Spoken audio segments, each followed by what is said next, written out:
Tapos, naalala ko pa guys na nagpunta dito yung taga-bangko ba, naningil kay hindi na pala nabayaran ni Habi yung loans niya. Yung bangko na lang pumunta dito guys. Yung bangko na lang talaga yung nag-adjust. Hi guys, welcome to another vlog. So, mai-share lang ako sa inyo, no? Kasi nga, nakaka-proud lang na kahit nandito tayo sa bahay, nag-aalaga sa mga anak natin is matulungan din natin yung mga asawa natin ba. I'm so thankful to God at saka sa mga followers namin bago ako mag-start. And syempre, thank you Lord kasi nga binigyan niya ako ng talent, lalo na sa pag-vlog. Kasi nga hindi po siya madali, lalo na yung mga vlog ko is simple lang naman. Hindi po siya hubo-hubo na madali lang makapag-attract ng views. Nakita nyo naman guys na simple lang yung mga video ko no, dito sa Facebook.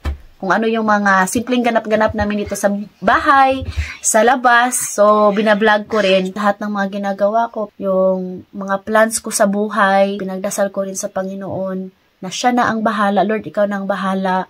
Basta bigyan mo lang talaga ako ng lakas, patient. Yun nga, last year, December, balak sana namin umuwi ng Pilipinas. Kaso nga lang nagkaroon kami ng problema ni Katyusha. Pinasurgery namin. Choice pala namin, no? Kung sa private kami na hospital, magpa-surgery ni Katyusha, magbabayad kami ng 4,000 worth, kung sa Pilipinas, mga 50,000 na yan. Sa public hospital naman dito sa Romania is libre po siya. Kaso nga lang, kailangan mo maghintay. Una, doon kami sa Bucharest, sa public hospital, dahil sa daming pasyente, so kaya ang tagal, so kaya hindi na kami makapaghintay kasi nga yung problema ni Katyusha is yung sa ilong niya ba. What is that name, mami? Polyps. At saka binawasan rin konti yung kanyang tonsil. So kaya kailangan namin siyang unahin kasi nga pag dumating ulit yung winter is mahirapan siyang huminga. So mas pinili naming unahin muna si Katyusha kaysa umuwi ng Pilipinas. So kaya ayun guys, yung pera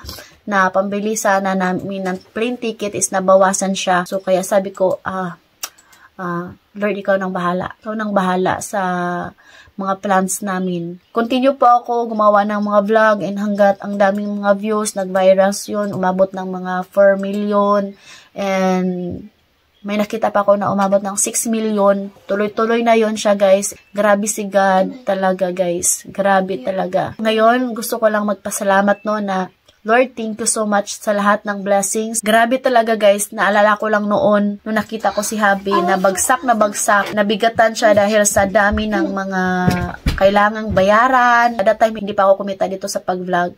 Sinasabi ko sa kanya na God will help us. Kino-comfort ko siya. And that time, doon ko na-realize na kailangan talaga ng tulong ni Habi. Sobrang naawa talaga ako ni Habi that time, guys. And that time, palagi ko nang sinasali ba sa dasal na Lord. Sana someday makatulong ako ni Habi. God is good talaga, guys. Nakikita niya yung sitwasyon natin. Huwag niyong kalimutan na magdasal. Hingiin niyo ni God. Kasi nga, mas maganda talaga yung mga plans natin sa buhay ay ipasa sa Diyos. Sa grabe na sitwasyon naranasan ko before, like pag magkasakit yung mga anak namin ni Habi, hindi namin alam kung saan kami hihiram ng pera kasi nga may mga utang na rin kami kasi nga dami naming loans, guys. Grabe, ang dami naming loans. So ayaw din naming humingi ng tulong sa mga binan ko, pero tumutulong din sila pag meron sila kasi may mga loans din kasi yung mga binan ko na kailangan nilang bayaran. Wala talaga kaming choice kundi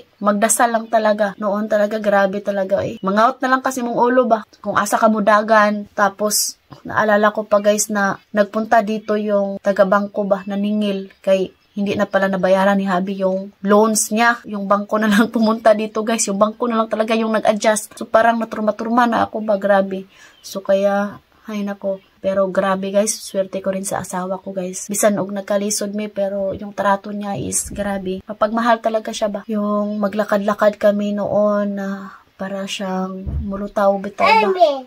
Tungod sa daghang problema. Pero salamat radyo ko sa Ginoo no, nga nakasurvive rami. May sahod man si Habi pero hindi talaga siya makabuhi og pamilya kung imo lang siyang saligan. So kaya yung ending talaga is nag-loan jud mi og kanang kuan sa bangko. Nung nagkasahod na ako, hindi na si Habi nagbabayad sa kanyang loans kay yung sahod niya sa kanyang work, siya yung nag-provide sa lahat ng mga needs namin dito sa bahay. Tapos ako naman, nag-focus ako sa loans ni Habi talaga. Nagtulungan kami ni Habi. After naming mabayaran lahat ng loans namin sa bangko, inisip na naman namin yung pag-uwi namin sa Pilipinas. Sabi ko kay Habi na, so ikaw ulit yung maggasto sa lahat ng needs natin dito sa bahay.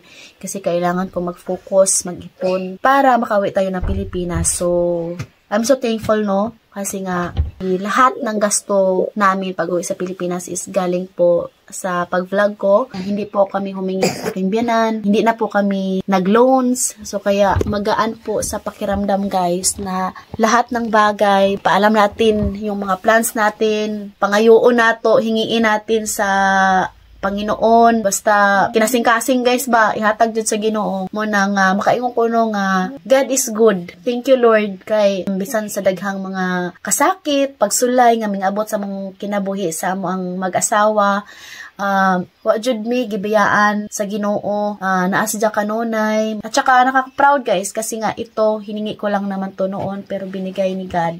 Thank you Lord sa lahat ng blessings and thank you guys sa suporta. Thank you din sa akin kasi nga na-inspire akong gumawa ng content everyday na kahit simple lang, pero hindi pala natin kailangan maghubo pa sa social media. Kahit bumaba yung views ko, tuloy-tuloy pa rin. Ganun talaga. Kahit kumita na tayo ng malaki dito sa ating pag-vlog, wag natin baguhin yung sarili natin.